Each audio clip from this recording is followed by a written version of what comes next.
we have been programmed since birth. So by the time you're 5, 6 years old or more, you've got most of that software downloaded from whatever your environment was, whoever your parents were, and whatever lessons you learned in life. You have a huge operating system download, and that will set the course for the rest of your life unless you decide to make a change. The conscious mind is the thoughts that you are aware that you're thinking all day long, where the subconscious mind is the other 100,000 thoughts that you think all day long, and the belief systems that are where all your behaviors and your words are rooted in around every issue.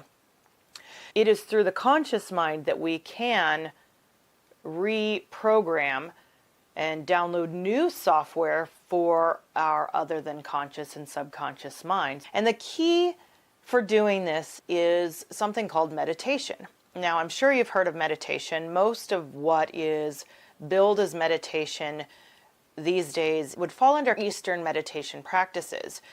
And there's two different kinds of meditation. You may not have heard this before, but generally speaking, in Eastern meditation, one empties their mind. You're trying to clear your mind and to empty it and to have just a clear slate. So I don't practice this, but this is my understanding of the differences.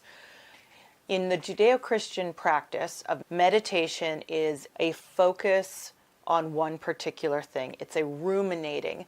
And the idea comes from how cows chew the cud.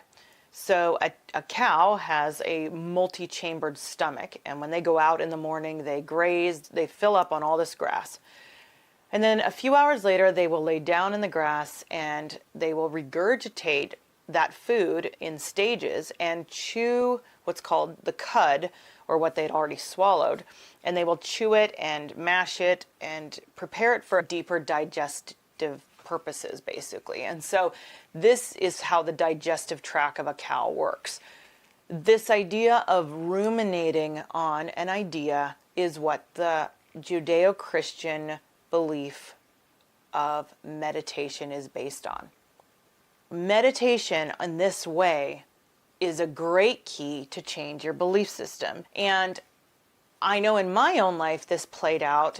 I have used the example of how I've come to truly believe that your biggest problem is your greatest opportunity. When I first had this idea begin to settle in my life when I was 26, 27, I don't know, it was something I began to hang on to. I didn't just think it once and let it go. I began to go, I really believe this was a key to success.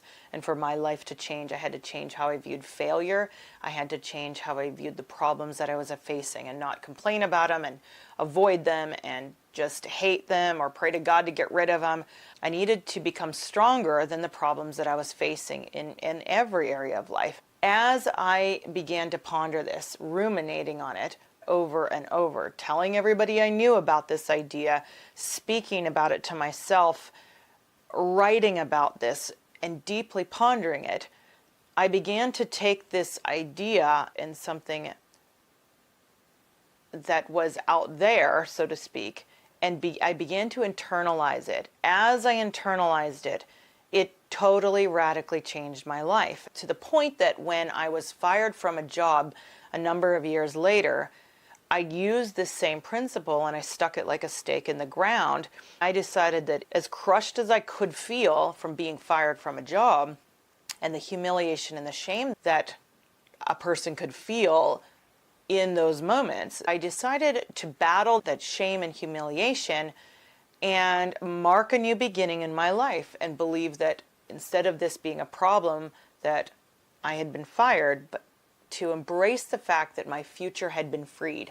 And I decided to celebrate taking huge action, not just thinking it, not just speaking it to people, but actually in my physical body celebrating what I believed. And I took myself skiing that day and I marked that day.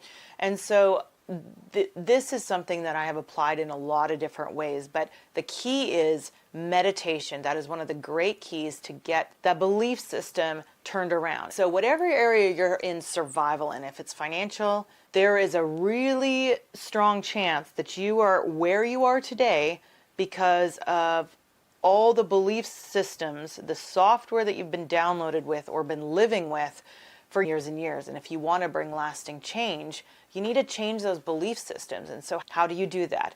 One of the ways is to begin to meditate, but not in an empty, open, just a freeing of your mind. It is a focusing in on a particular area and beginning to contemplate and ruminate on an idea. I hope that you'll share your experience. Maybe if you jump in, begin to apply this in your life and check back and let me know how it works. I would love to hear your comments. Thank you so much.